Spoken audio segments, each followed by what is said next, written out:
Welcome all बच्चों।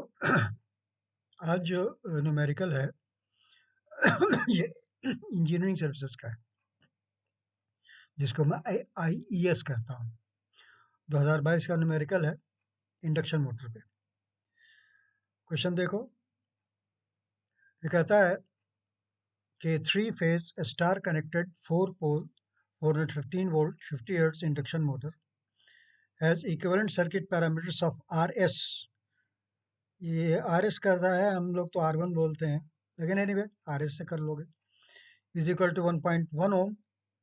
RR, ये जिसको हम लोग R2 डैश बोलते हैं, वो 0.9 है। XLS, जिसको हम लोग X1 बोलते हैं, is equal to X2 dash is equal to 0.7 ohm है। एंड XM, जिसको हम लोग X5 बोलते हैं, वो 67 ओम है। All referred from stator side. तो वो तो क्लियर हो गया ना कि RS की जगह हम लोग R1 यूज करते हैं। R1 RS की जगह हो जाएगा, RR की जगह R2 डैश हो जाएगा। ये जो X1 और X2 डैश है, उसकी जगह ये वैल्यू आ जाएंगे, और X5 की जगह XM यूज कर लेंगे। All refer to stator side. अब गौर से सुनो।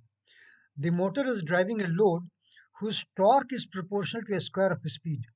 मतलब फैन लोड है या पंप लोड है, सेंट्रीफ्यूगल टाइप के जो लोड्स होते हैं बेटा, उनका जो टॉर्क वेरी करता है वो स्पीड के स्क्वायर की तरफ से चलता है।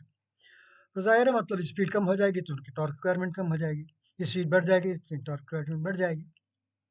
अब ये कहता है कि for a load torque of 35 newton metre the speed is 1440 RPM in the load characteristics. ठीक है। अब ये कहता है कि the motor is supplied from three phase pulse width modulation inverter PWM inverter and the speed control is achieved through voltage control method. अब ये मत कंफ्यूज कर जाओगे कि ये ट्रिपल VF है, बिल्कुल नहीं। सिर्फ वोल्टेज कंट्रोल मेथड है। जैसे फैन हम लोग कैसे रेगुलेट करते हैं, रेगुलेटर होता है ना, वोल्टेज कम बेच करता रहता है, स्पीड कम हो जाती है। तो तुमको याद होगा कि स्पीड कंट्रोल मेथड से मैंने बताया था slip control by voltage control, slip control by rotor resistance control, इसकी बात बताया था ना। तो ये slip control by voltage control है, तो उसी को याद रखो। मतलब वोल्टेज कम बेच करेंगे, फ्रीक्वेंसी सेम रहेगी। ठीक है।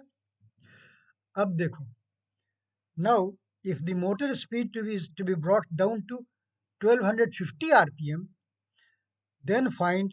अब ये सब चीज, लोड टॉर्क निकालो, इन्वर्टर अप्लाइड वोल्टेज निकालो, मोटर इनपुट करंट निकालो, पावर फैक्टर निकालो, मोटर इनपुट पावर निकालो, मोटर डेवलप्ड आउटपुट पावर निकालो।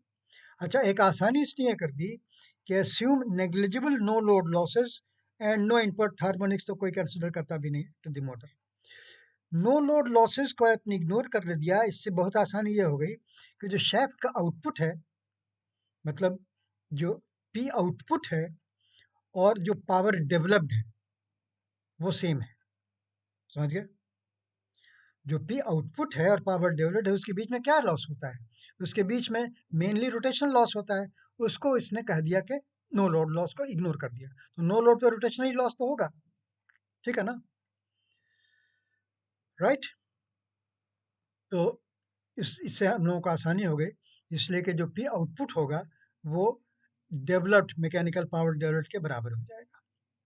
तो ये सारी चीज़ें निकालनी है। अब सवाल ये है कि हम लोग कौन सा इक्विवेलेंट सर्किट यूज़ करें इसको सॉल्व करने के लिए। इसमें तो कुछ कहा नहीं, तो मैं यूज़ कर रहा हूँ स्टीनमेट्स IEEE मॉडल। स्टीनमेट्स का IEEE अप्रूव्ड मॉडल है ना, मैं उसी को यूज़ कर रहा हूँ, इसलिए कि स्टैंडर्ड वही है। आप मैग्नेटाइजेशन ब्रांच को बिल्कुल इनपुट पे डाल दीजिए, वो सर्किट डायग्राम के लिए तो ठीक है, लेकिन अदरवाइज ठीक नहीं है। बहुत से लोग उसी से करेंगे, इसलिए कि उनके लिए ज़्यादा आसान होता है। लेकिन मैं जो एक्चुअल होगा, जिसमें तुमको 20 नंबर पूरा मिल जाए, वो तरीका बताऊंगा। ठीक है। तो अब मैं तुमको दिखाता हूँ वो डायग्राम।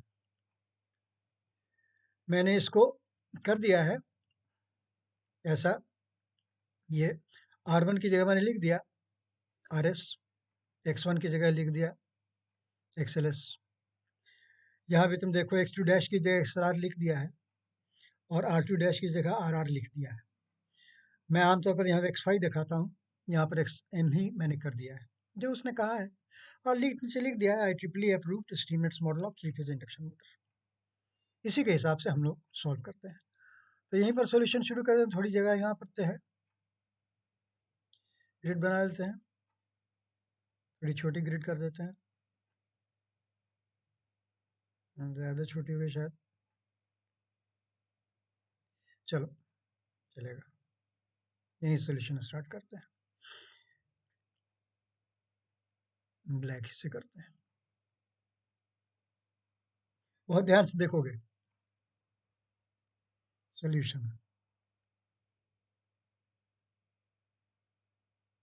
कुछ चीज़ें जो बार बार यूज़ होंगी उनको मैं एक मरतबा कैलकुलेशन भी लिख दूंगा ताकि ज़रा वक्त बच जाए, लेकिन मैं वक्त बचाने के हिसाब से नहीं कर रहा हूँ, मैं तुमको समझा रहा हूँ। सॉल्यूशन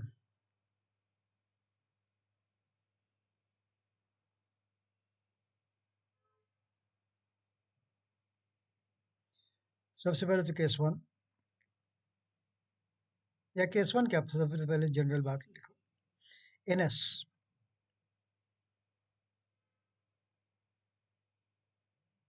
सिंक्रोनस स्पीड 50 हर्ट्ज पे, 120 एफ बाई पी,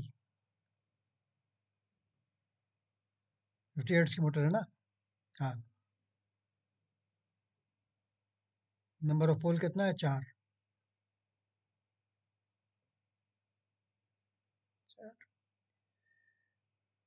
तो ये आरपीएम में आ गया, 4 से 12 1500, N S is equal to 1500 RPM.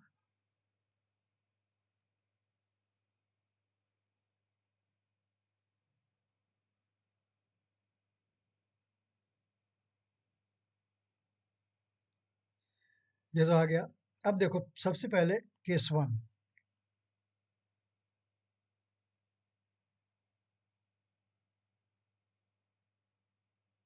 Case one में ले रहा हूँ। व्हेन टीएल जो लोड टॉर्क है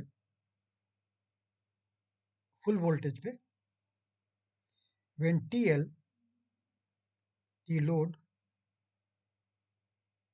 is equal to 35 newton metre.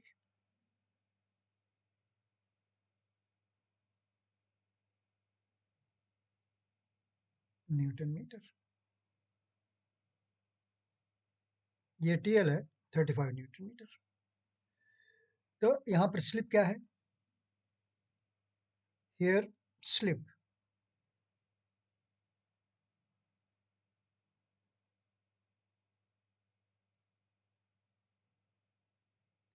मैं जनरल टर्म इसका नाम देता हूँ, slip S is equal to N S minus N by N S, या 1 minus N by N S, एक ही बात है। एन एस जो स्पीड इसने दिया हुआ था वो 40 आरपीएम थी ना,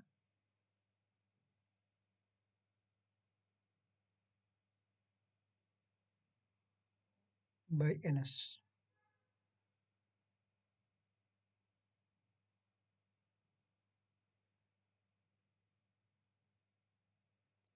तो केस वन का जो तो स्लिप मिल रहा है एस इज इक्वल टू 60, 1500 के 60.04 हो गया, 4%, 0.04 per unit.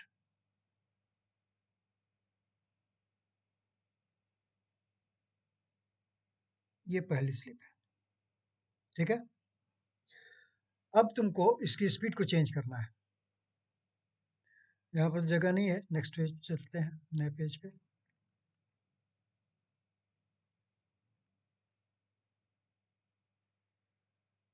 Case to,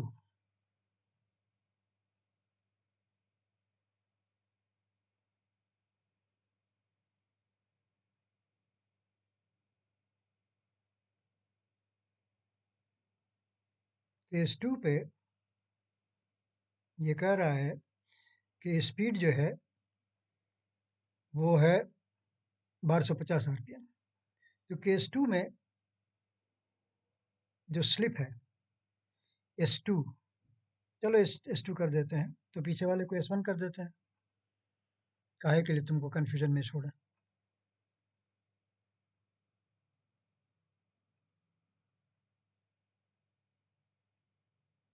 first case को S1 कर देते हैं। NS तो सेम रहेगा, चेंज नहीं होगा। इसको TL1 कर देते हैं।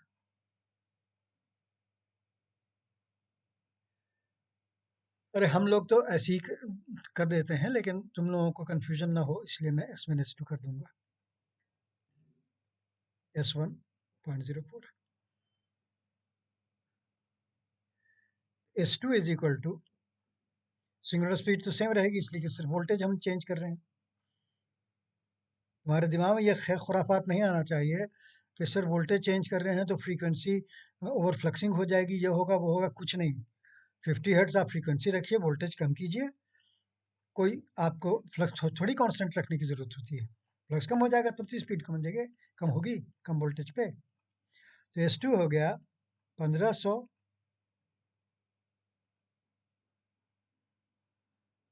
माइनस 1250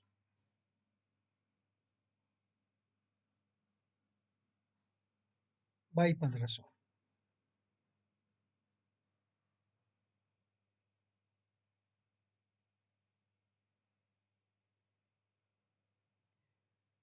तो पर यूनिट में ये जो S2 आया सेकंड केस वाला, ये हो गया 250, 250 छः 150, 1/6। हम इसको 1/6 ही पर यूनिट करते हैं, डिसिमल प्लेस नहीं करते हैं। 1/6 पर यूनिट। तो इससे आसानी क्या हो जाएगी बेटा, कि जो R2 डैश बाई S जो हमको करना आता है, इसलिए इसको RR बोल रहा है ना, RR जो हमको यूज़ करना पड़ेगा बाई S2, इसका वैल्यू यहीं पर हम निकाल दें ताकि बाद में हम लोगों को आसानी होती रहे। RR इसने दिया है 0.9 ओम, 0.9 ओम, और S2 है 1/6। अब देखो इससे आसानी हो गई ना 1/6 से। इससे आसानी ये हो गई तुमको कि R2 डैश बाई S हम लोग यूज़ करते हैं ना, जिसको हम लोग अब कर रहे हैं RR बाई S2। जहाँ भी ज़रूरत हो तुम सीधे यूज़ कर लो, 9 छके 54, 5.4 ओम।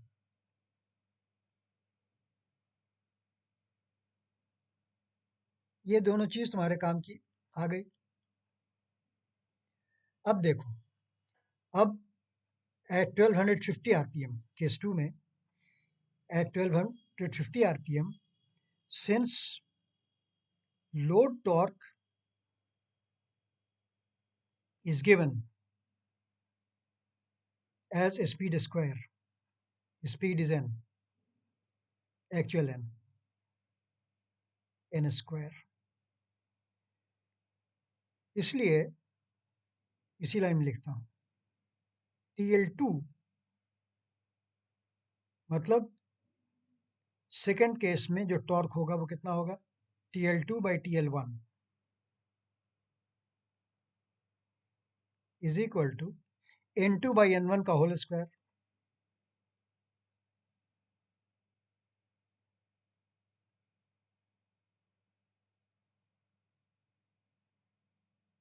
2/N1 का होल स्क्वायर। इससे तुमको मिल जाएगा लोड टॉर्क अभी वाला। जब वोल्टेज तुम कम करोगे ना, तो जो लोड टॉर्क होगा वो मिल जाएगा, इसकी स्पीड भी कम हो जाएगी। TL2 is equal to, TL1 तुम्हारा 35 था ना, 35 multiplied by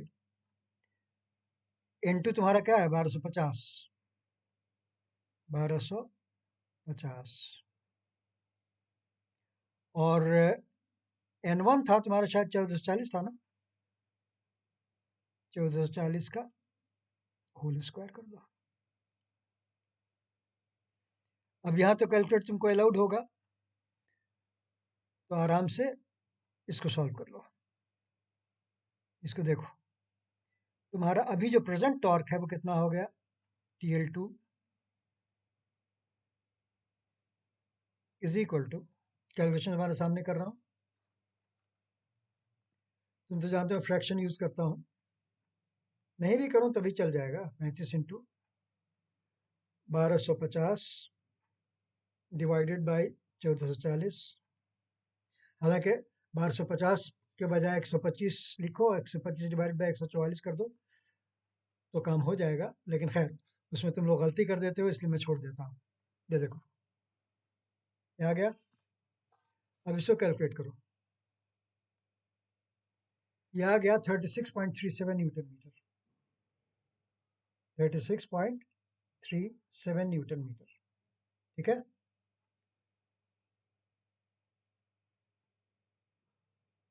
is equal to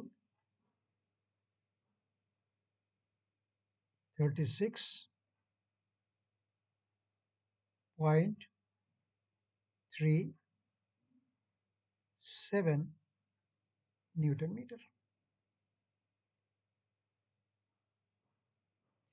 अब देखो, ये जो TL2 है, ये टॉर्क है ना बेटा, ये शाफ्ट का टॉर्क है।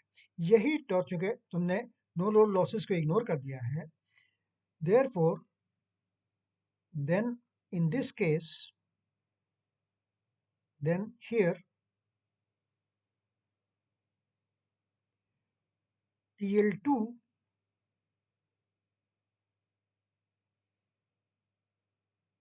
is going to this be the same as TD2, torque developed।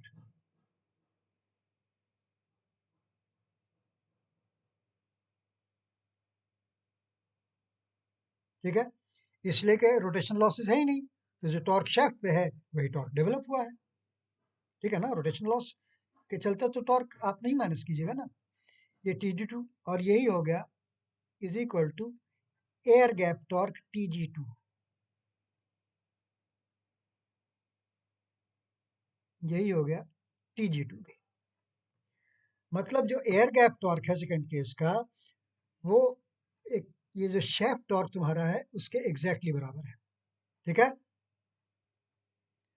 अब देखो कैलकुलेटर में देख रहा है 26.37, हमने यहाँ लिख क्या दिया तुमसे गप करने के चक्कर में,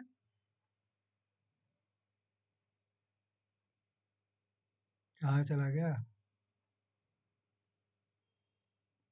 26.37 है यार, देखो 26.37 है।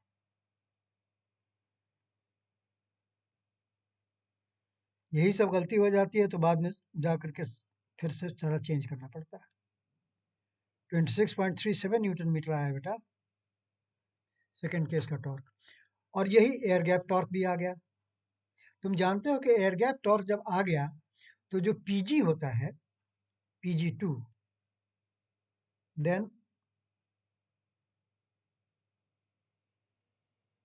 PG2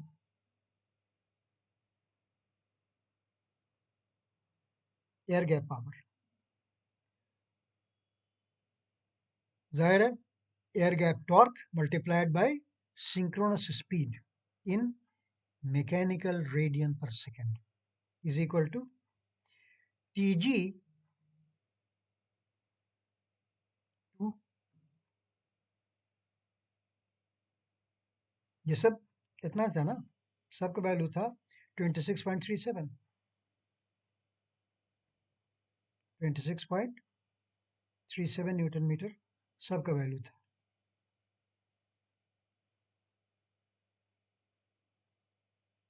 तो उससे क्या हो गया, PG2 is equal to TG2 into omega SM original, omega SM 1।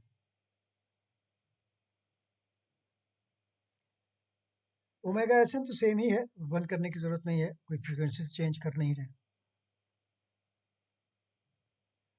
तो अब देखो, इसका मतलब ये है कि तुम्हारा PG2 जो आ रहा है, it is going to come as 26.37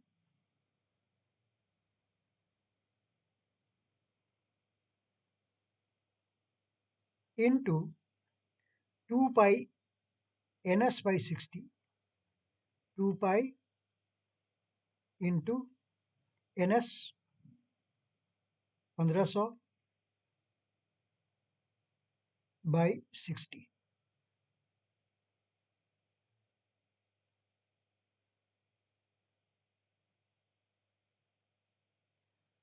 26.37 × 2π × 1500/60 watts में आएगा। और ये जो पीजीटिव है तुम्हारा, ये एक्चुअली सर्किट को अगर देखो तो क्या है, ये है 3 times into I2, second case का I2, इसको कर दो I2 कर दो, I2 का होल स्क्वायर इंटू R2/S। तुम तो इसको R2 को RR लिखते हो ना, RR/S2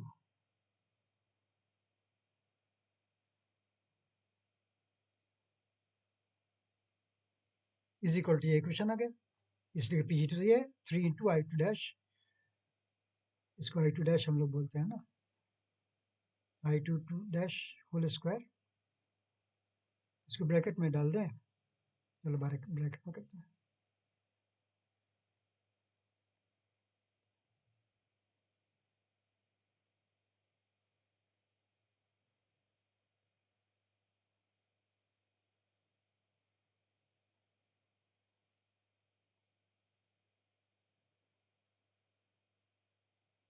whole square into RR/S2। अब वैल्यू पुट करो, इसका वैल्यू पुट करके I2 निकालो, डायरेक्ट निकालो, इतना बिट अलग अलग बार बार कैलकुलेट करने की जरूरत नहीं, कैलकुलेटर है किस लिए।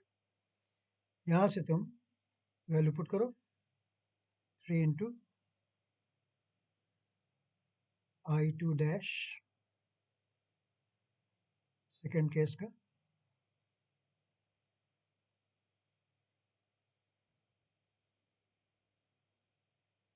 Whole square into RR/S2। RR/S2 क्या हो जाएगा, 5.4, ठीक है ना।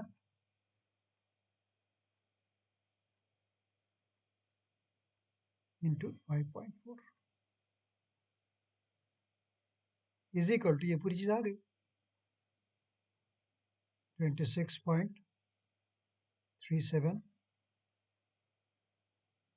इंटू 2πN/60,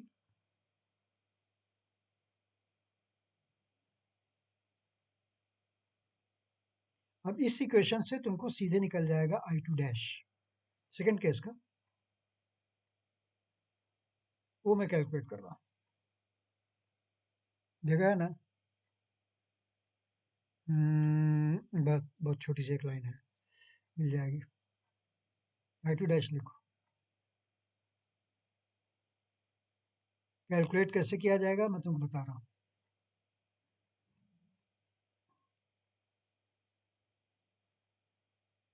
आजकल के कैलकुलेटर में आंसर को ही करते चले जाओ डील। जैसे देखो मैं क्या कर रहा हूँ, तुमको दिखाते हैं स्टेप्स। मुझे करना क्या है, 3 × 5.4 को नीचे लाना है यहाँ, ठीक है। मैं फ्रैक्शन में गया, 26.37 ऊपर लिखा, इंटू 2π ऊपर लिखा, इंटू 1500 ऊपर लिखा, ठीक है। नीचे कर दिया 3 इंटू 5.4, 9 छक्के 54, 5.4 ही होता है ना, इंटू 60। देखो और से देखो इसको,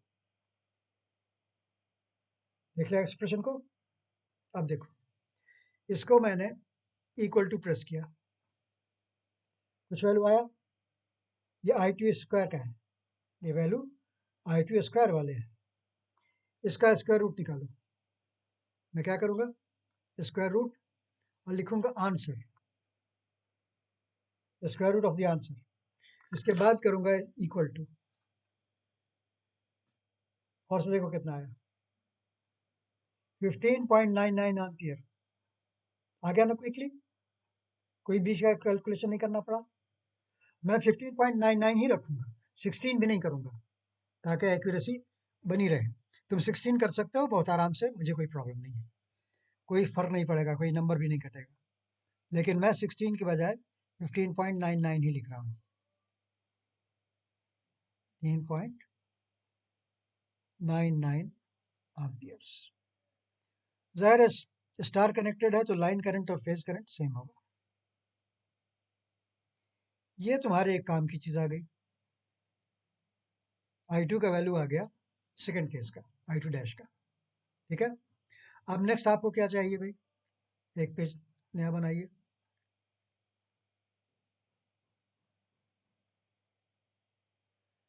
अब आप क्या कीजिए कि आपको वोल्टेज निकालना है ना, कि इनपुट वोल्टेज कितना चाहिए। अब ये करो कि इसी को रेफरेंस ले लो, इसी करंट को, taking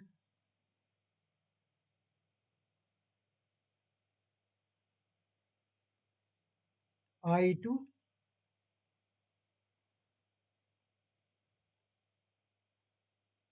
to dash as reference phasor is equal to, magnitude क्या आएगा 15.99, 15.99, इसका एंगल कर दो 0। रेफरेंस फेजर हम जहाँ चाहें कैलकुलेशन के लिए यूज़ किया जाता है, कुछ भी यूज़ कर सकते हैं, लेकिन कंसिस्टेंसी रहनी चाहिए उस पर्टिकुलर कैलकुलेशन में।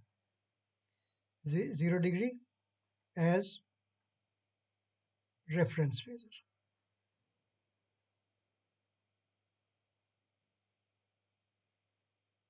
As reference phasor.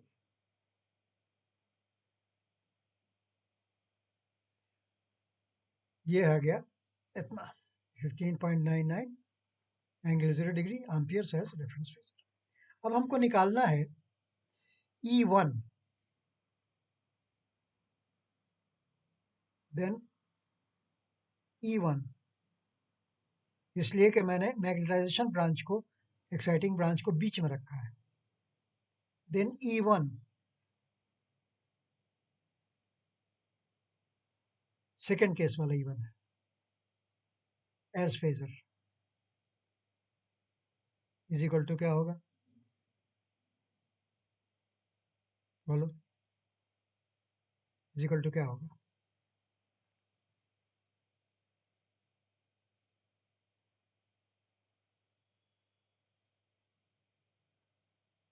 क्या होना चाहिए E1 को, आपको I2 डैश पता है, ये हो गया I2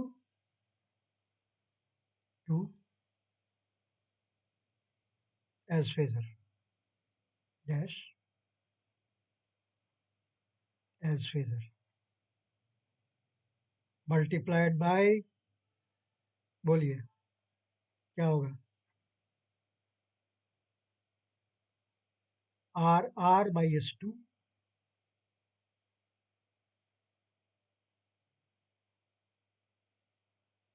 plus J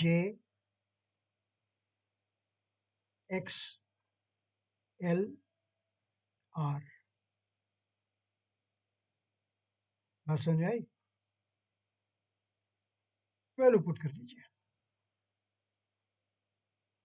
value put कीजिए 15.99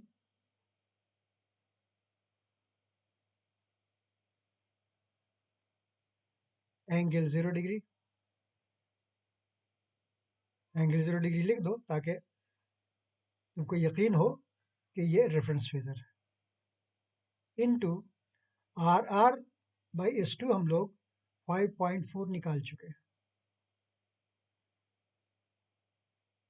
प्लस जे XLR का वैल्यू क्या था? XLR का वैल्यू यहाँ पर नहीं लिखा था, क्वेश्चन में क्या दिया हुआ है? 2.7 2.7 2.7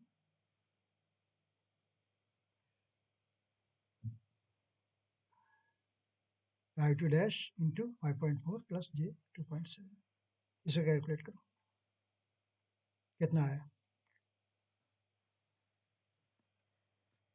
15.99 10.99, एंगल लिखने की जरूरत नहीं है, इंटू 5.4 प्लस 2.7, जे नहीं लेता ये लोग, आई, ठीक है, ये इवन आने वाला है, ये आ गया, रेक्टेंगुलर फॉर्म में आया, रेक्टेंगुलर टू पोलर कन्वर्ट कर रहा हूँ, रेक्टेंगुलर टू पोलर कन्वर्ट कर रहा हूँ,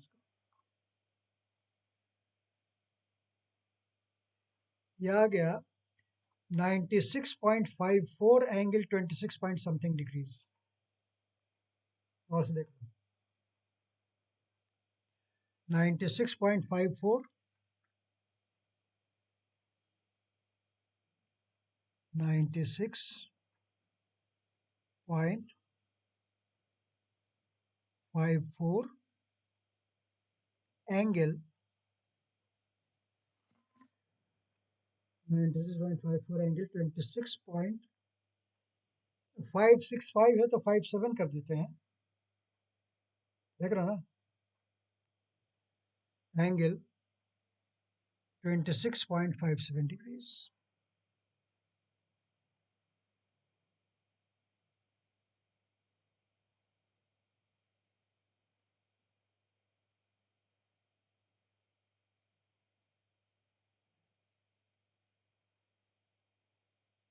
ट्वेंटी 6.57 डिग्रीज,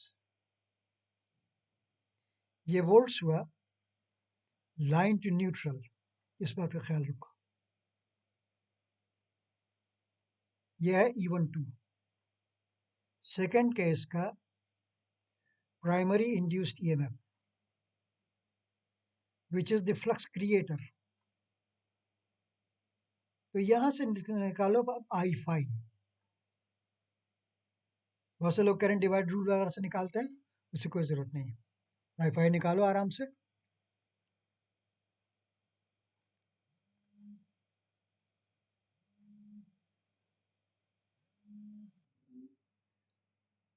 तो यहाँ पे आई फाई, देन आई फाई हमको निकालना है,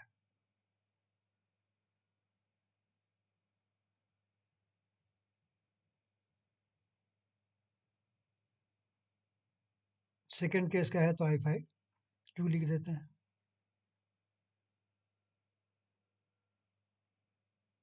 इज इक्वल टू जो तुम्हारा प्राइमरी इंड्यूस्ड EMF आया है E1 2,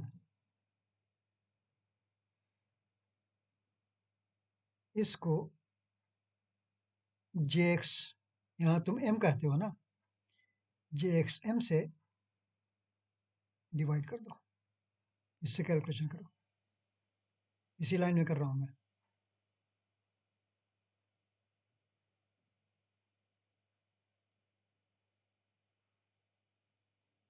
I phi 2 is equal to 96.54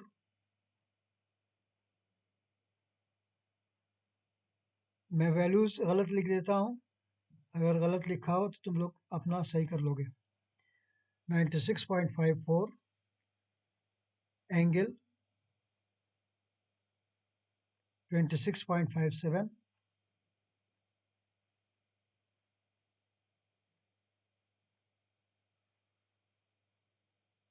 degree divided by J X M का वैल्यू क्या था? 67 ओम था क्या? 67।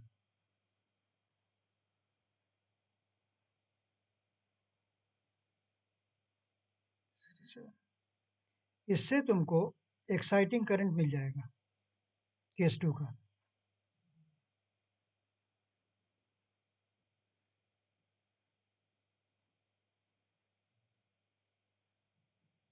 मैग्नीट्यूड और एंगल दोनों मिल जाएगा। देखो ये हो गया 96.54 6.54 एंगल 26.57 डिवाइडेड बाय ब्रैकेट में 67 आई कर दे। देखो ठीक है, इक्वल टू। अब ये रेक्टेंगुलर फॉर्म में कुछ आया, इसको मैं पोलर में कन्वर्ट कर रहा हूँ। देखो ये आ गया 1.441 क्योंकि एक ही एम्पियर के करीब है तो हम 3 डेसिमल प्लेस तक ले रहे हैं। तुम 2 डेसिमल प्लेस पर भी ले सकते हो, कोई प्रॉब्लम नहीं है। मैं 1.441 कर रहा हूँ, इज इक्वल टू 1.441 एंगल -63.43। देख लो, एंगल माइनस माइनस ही 63.43 डिग्रीज और ये एम्पियर्स में। तो I1 क्या हो गया? देयरफॉर I1 सेकंड केस का I1 मतलब input current I12 must be equal to I22, जिसको I2 डैश हम लोग कहते हैं ना, I2 डैश 2। कहीं पर डैश लिखना भूल जाए तो तुम लोग खुद से कर लेना, प्लस I5।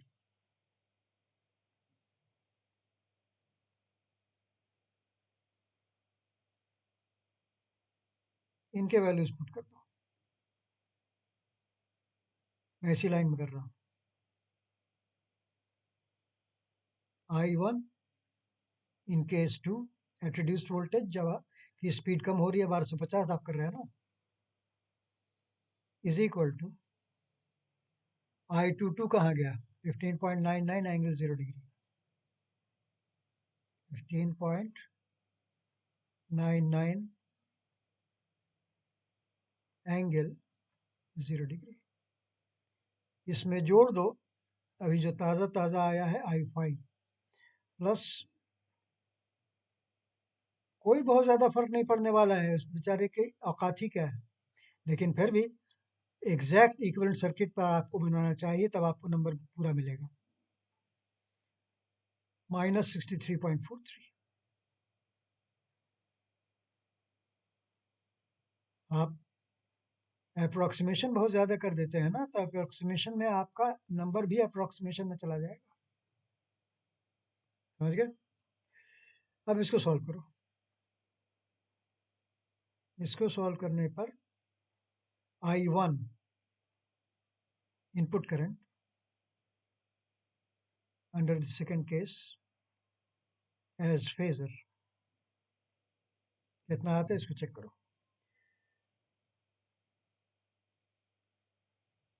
15.99 एंगल 0 लिखने की जरूरत नहीं, प्लस 1.441 अब एंगल लिखेंगे -63.43, -63.43। देखो, ठीक है, इक्वल टू रेक्टेंगुलर,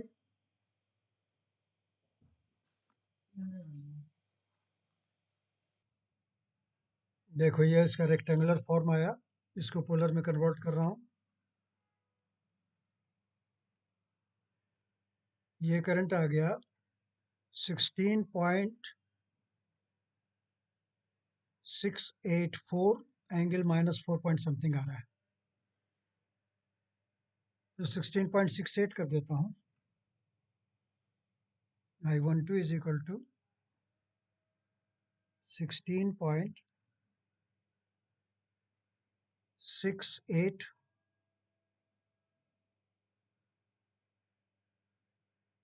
4 छोड़ देता हूँ, देख रहे हो ना, एंगल कर देता हूँ -4.43 डिग्रीज, देख लो, -4.43 डिग्रीज, -4.43 डिग्रीज एम्पियर्स। ये स्टार कनेक्टेड है, इसलिए फेज करंट और लाइन करंट सेम है, इस बात को हमेशा याद रखो। अब हमको निकालना है अप्लाइड वोल्टेज, इनपुट वोल्टेज। तो अब मैं उसी सर्किट को यूज करके निकालूंगा। देन एक ही लाइन जगह है, नहीं तो दूसरे पेज पर जाना पड़ेगा। देन V1 अंडर कंडीशन 2, ये 1250 RPM के केस है ना, केस 2 है ये, इज इक्वल टू, देखो E1 2 हम लोग निकाल चुके हैं, E1 2 हमारे पास एज फेजर मौजूद है। अब इसको हमें स्टेटर इम्पीडेंस का जो ड्रॉप है वो जोड़ना है, तो plus I12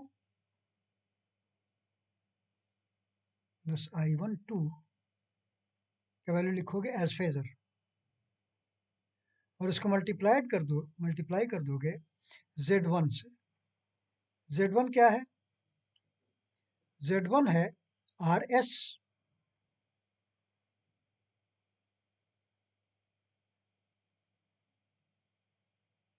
plus JXLS,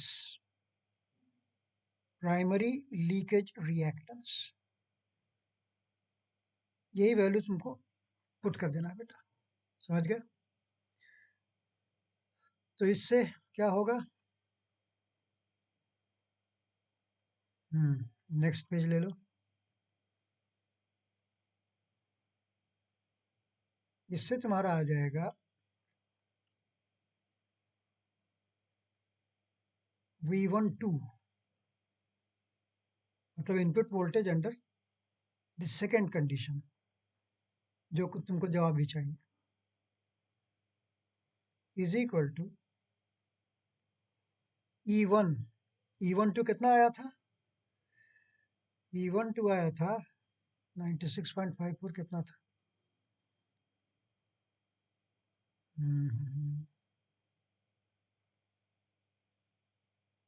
E12 96.54 angle 26.57, 96.54, 96.54 angle 26.57 था ना?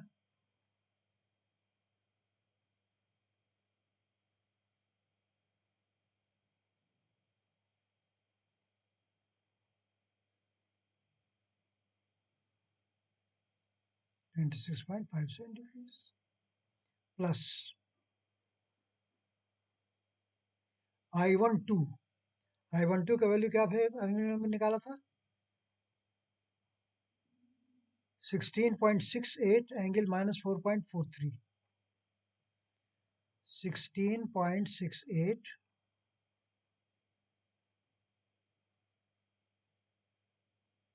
एंगल -4.43 था, क्या क्या था? अ, भूल जाता हूँ। -4.43 -4.43 डिग्रीज।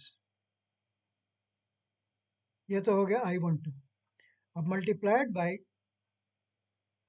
RS। RS का वैल्यू क्या दिया हुआ था यार? 1.1 ओम और XLS था 2.7। अच्छा, 1.1 और 2.7 याद रखना है। 1.1 प्लस J 2.7,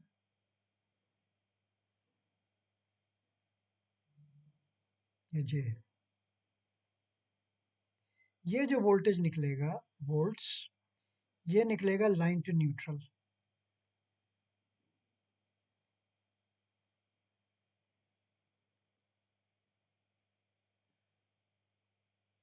ये Y लग रहा है।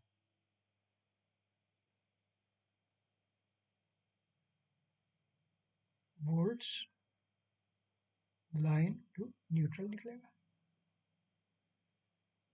इसे कैलकुलेट कर लो। मैं कर रहा हूँ तुम्हारे सामने। 96.54 वैल्यूज चेक कर लोगे, ये गलत तो नहीं है। 96.54 एंगल 26.57, 26.57, देखो, ठीक है, प्लस 16.68, 16.68 एंगल माइनस 4.43, 4.43, देख लो। प्लस के बाद देखोगे, multiplied by with in brackets 1.1 plus J 2.7, तो J तो लेता नहीं है, 2.7 I। देखो, ये हो गया। पूरी कमांड स्ट्रिंग मैंने पूरी कर दी। अब सिर्फ इक्वल टू प्रेस करना है। इक्वल टू प्रेस किया, ये रेक्टेंगुलर फॉर्म में आया। इसको पोलर में कन्वर्ट कर रहा हूँ। R एंगल थीटा में ये आ गया 138.56। कॉस देख लो, कुछ एंगल भी होगा, वो भी चेक करूंगा। 138.56,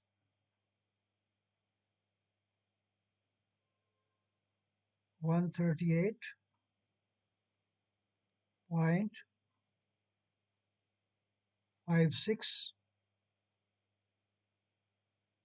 angle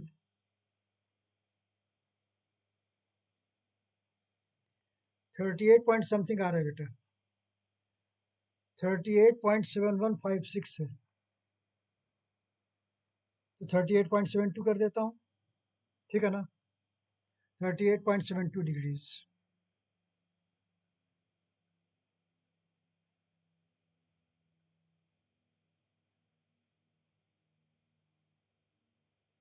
point 72 degrees. Volts line to neutral,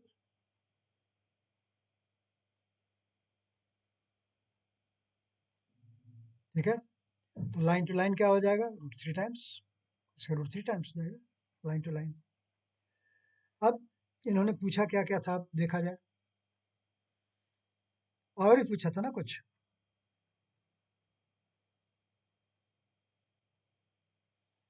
load torque पूछा, इन्वर्टर अप्लाइड वोल्टेज पूछा, निकल गया है इनपुट करंट, पावर फैक्टर निकल गया, input power, motor developed output power. अच्छा, ये सब चीज़ इनको चाहिए। ठीक है, कोई प्रॉब्लम नहीं। तो हम लोग पहले पावर का ज़रा जुगाड़ कर लें। देखो, ये आ गया ना, ये लाइन टू न्यूट्रल आ गया। अब देखो S input,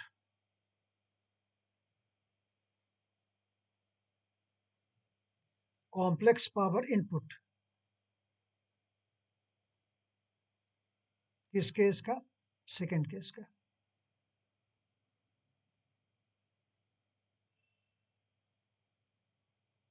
S input is equal to V I conjugate V1 second case का 2 लगा दो इनटू I1 सेकंड केस का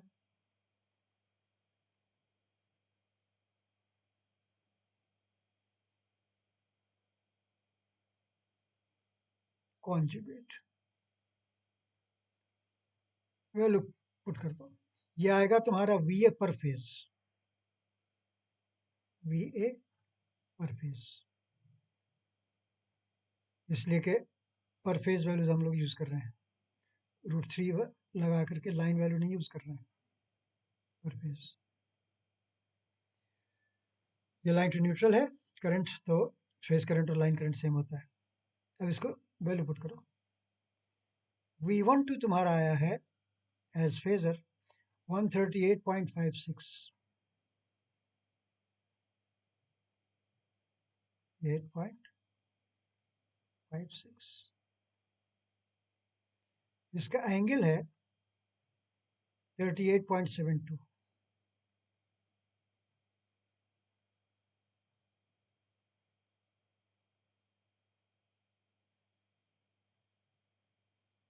मल्टीप्लाइड बाय तुम्हारा I1 है,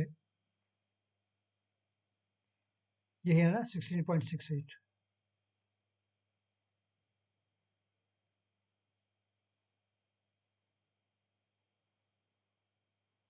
एंगल है, यहाँ माइनस है तो कॉन्जुगेट हो गया प्लस 4.43 डिग्रीज। ये आ गया VA पर फेज।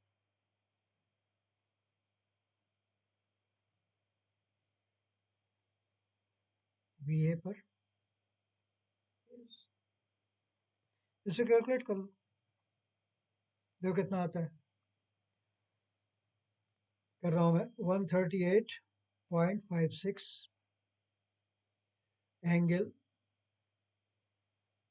38.72 multiplied by 16.68 angle 4.43। देखो पूरी स्ट्रिंग मैंने डाल दिया, ठीक है। अब देखो ये कितना आया,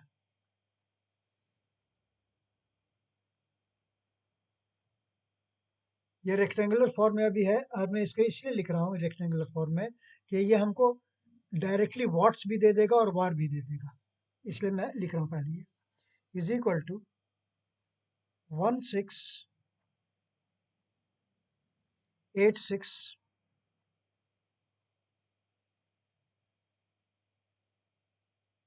पॉइंट की जरूरत तो नहीं है इतना करने की, लेकिन खैर मैं कर देता हूँ। 0.16 प्लस J, ये देख लो, अब J के लिए कर रहा हूँ, वैल्यू देखोगे 1580.64 I लिखा हुआ ना, 1580.64 लिखा हुआ ना, प्लस 1580 प्लस J 1580.64, ये तुम्हारा हो गया VA पर फेज।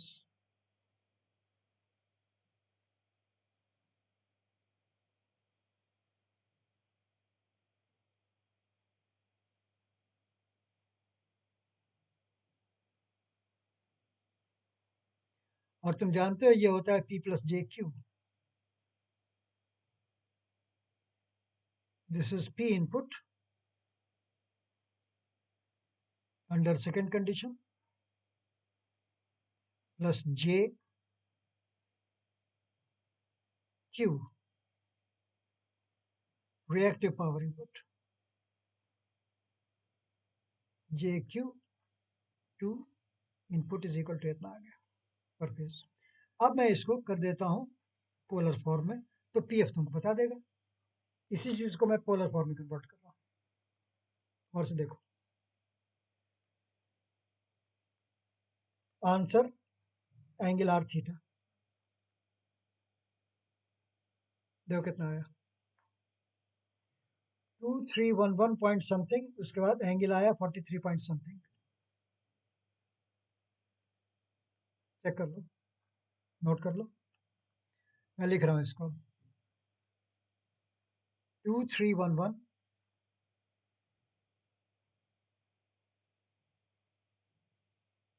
और ये पर फेज है 2311 पॉइंट, चलो 18 कर ही देते हैं, angle 43.15 degrees, angle 43.15 degrees.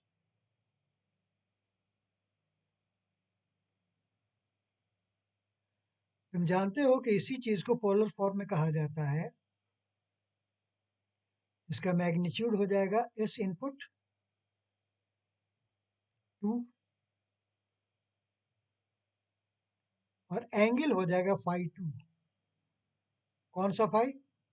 Phi input under second condition, phi input 2,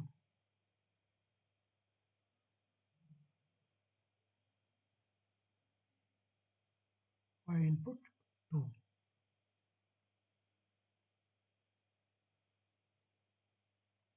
phi input 2 है ये, इज इक्वल टू ये पूरी चीज। जैसे phi input 2 is equal to 43.15 आ गया ना बेटा, ठीक है ना, ये 2 है 3 नहीं है। अब देखो तुमको क्या क्या आंसर चाहिए था, तुमको सब जवाब मिल जाएगा। अब इसको मैं रेड से कर देता हूँ आंसर्स।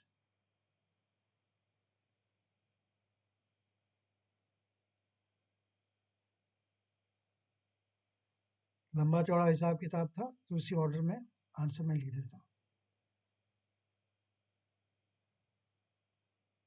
आंसर्स पहला क्या था? पहला इसने आंसर पूछा था, कहाँ गया, लोड टॉर्क, लोड टॉर्क।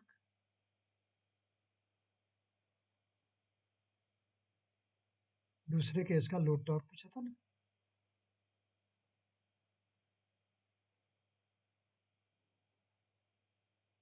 तो लोड टॉर्क तुम्हारा आया था, कितना आया था 26.37 वगैरह क्या था?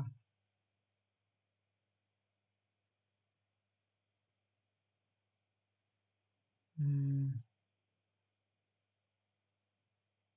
26.37,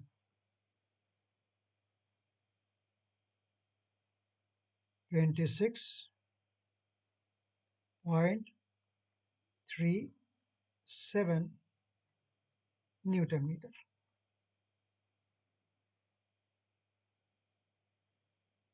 वो टी बाई रीजन स्क्वायर के हिसाब से मिल गया था। अच्छा, दूसरा क्या पूछा था? Inverter applied voltage,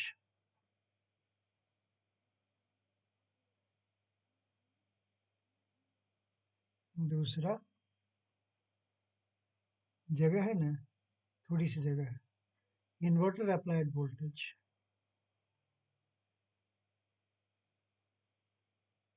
inverter applied voltage.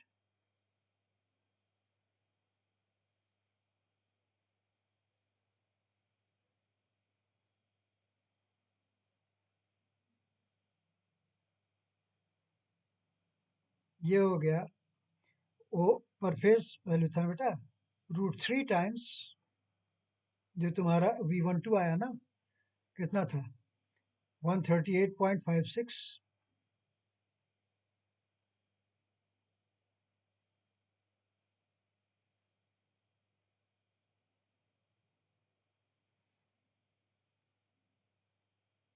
Is equal to √3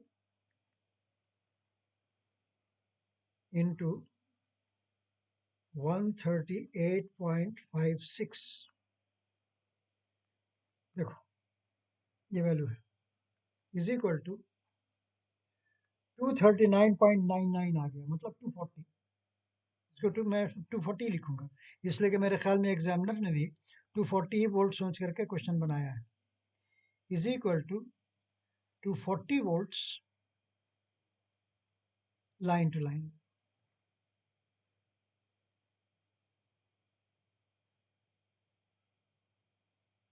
ये आंसर हो गया। तीसरा तुमसे क्या पूछा था,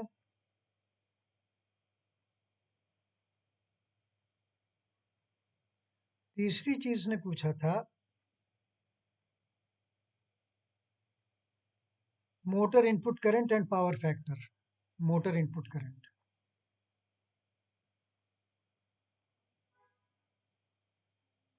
motor input current,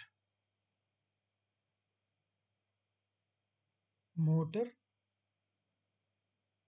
input current, जो तुम्हारा फाइनल आया था ना, I1 in the second case, ये यहाँ था, I12 था ना, 16.68 एम्पियर। ये तुम्हारा आंसर हुआ 16.68 एम्पियर। लाइन करंट और फेज करंट सेम होता है, इसलिए कि स्टार कनेक्शन है, एम्पियर। और इनपुट पावर फैक्टर, ये तो एक जवाब हो गया। Input PF,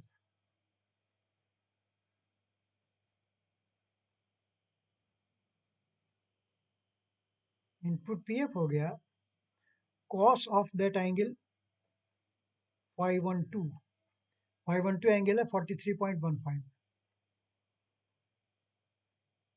cos 43.15 degrees, obviously lag because Q is positive for lagging parts। हालांकि इसने लैग लीड पूछा नहीं, लेकिन तुम लोग लिख दिया करो, cos 43.15 मैं कर रहा हूँ।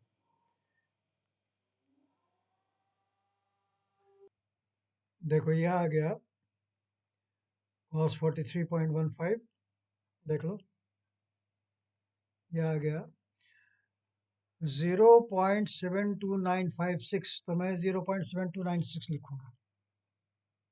देख लो 0.7296 पावर फैक्टर इनपुट, 0.7296।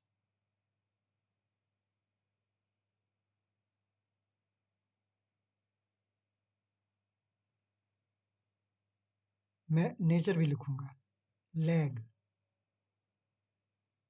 हालांकि उसने नेचर नहीं पूछा था, लेकिन लिखूंगा, लिख देना चाहिए, सेफ वही है, नहीं तो बाज लोग नंबर काट लेते हैं। अच्छा, नंबर 4 में क्या पूछा था इसने,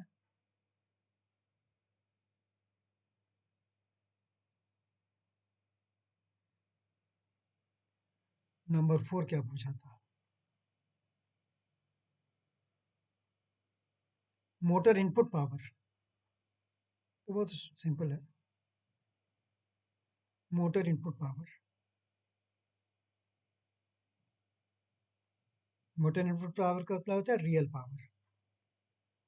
तुमसे पूछेगा नहीं रियल पावर, सिर्फ पावर बोलेगा, मोटर इनपुट पावर।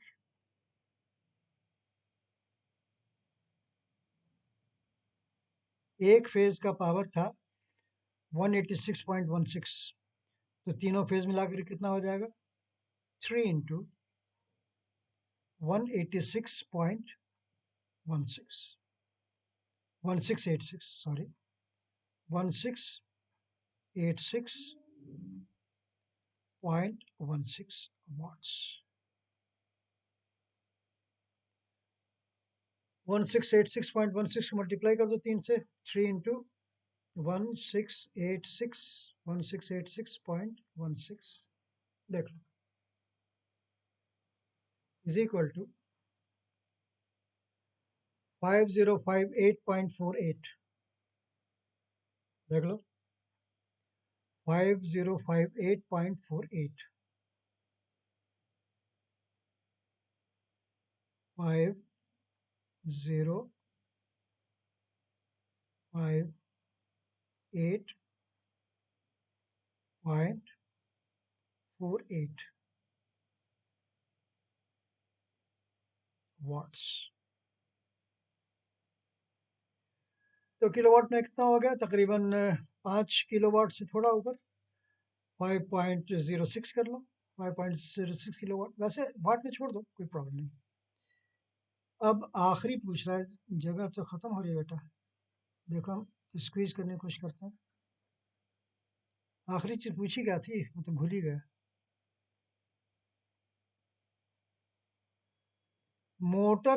अच्छा, motor developed output power.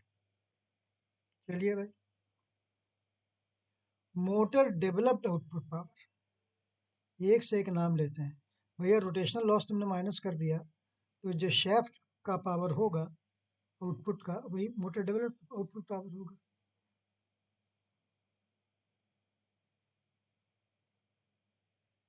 Motor developed power लिखा है कि आउटपुट पावर लिखा है? मोटर डेवलप्ड पावर भी और आउटपुट पावर भी। शाबाश, क्या बात। या तो मोटर डेवलप्ड पावर लिखो या आउटपुट पावर लिखो, लेकिन तुम जानते हो कि दोनों एक हैं, इसीलिए तुमने ये लिख दिया, मोटर डेवलप्ड आउटपुट पावर। इसलिए कि पीडी को हम लोग क्या कहते हैं? Mechanical power developed. Output power कहते हैं शाफ्ट के आउटपुट को, जिसके बीच में रोटेशन लॉस आता है। लेकिन चूंकि रोटेशन लॉस इग्नोर कर दिया है, तो मोटर डेवलप्ड आउटपुट पावर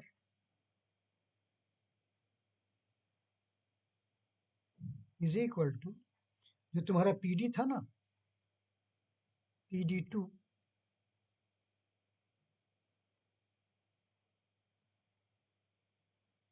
अब यहाँ पे जगह नहीं बेटा लिखने की, हम वैल्यू लिख देते हैं PD2। अरे सब तो PD एक ही था, PD PG सब तो एक था, कहाँ गया?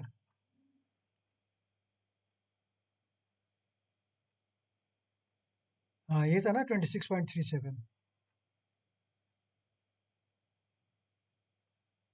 26.37 ही था ना।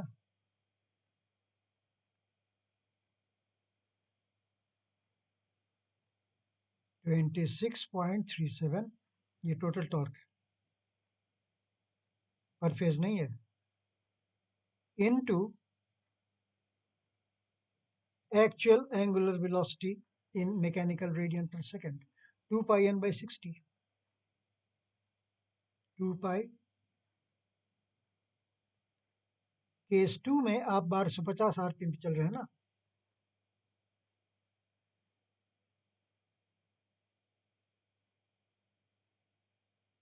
2 pi into 1250 by 60,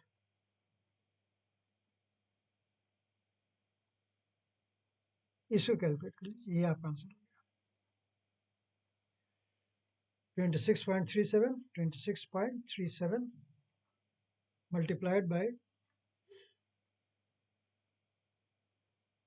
2 pi into n 1250 divided by 60, देख लो,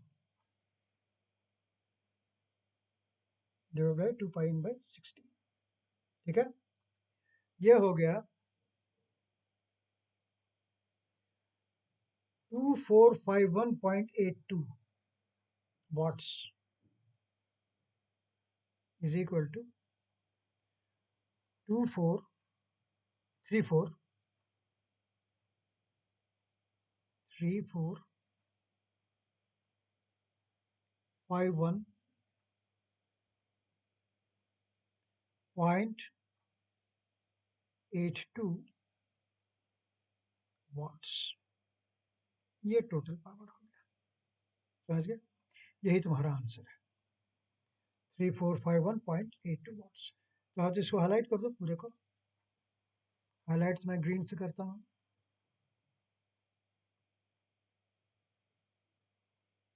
फिर ये आंसर्स।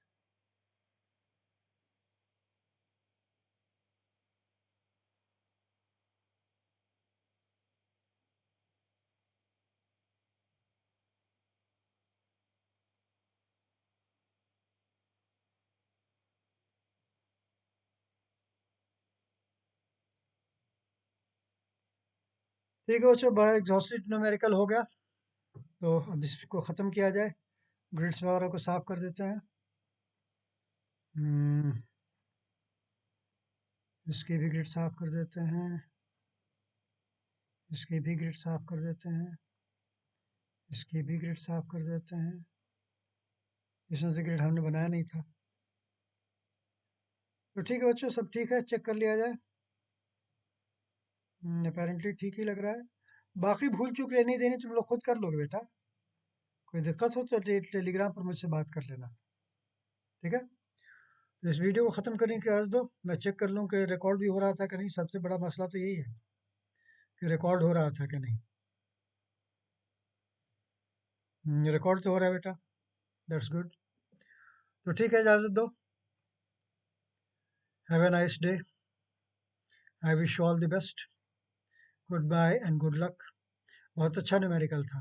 मैं चाहूँगा कि इसमें तुम लोग अगर हिम्मत करो तो नो लोड लॉसेस को इग्नोर मत करो और तब सवाल सवाल बनाओ। अगर बना सकते हो तो मुझे टेलीग्राम पर बताओ, ठीक है? और अगर फरमाइश करोगे तो मैं बना दूंगा, लेकिन ओरिजिनल क्वेश्चन में ये नहीं आया था, इसलिए तुम छोड़ दे सकते हो, ठीक है? राइट, चलो ठीक है बच्चों, रिकॉर्डिंग स्टॉप कर देता हूँ। Stop recording. I wish all the best कहा ना, good bye and good luck कहा ना। ठीक है, स्टॉप रिकॉर्डिंग, स्टॉप।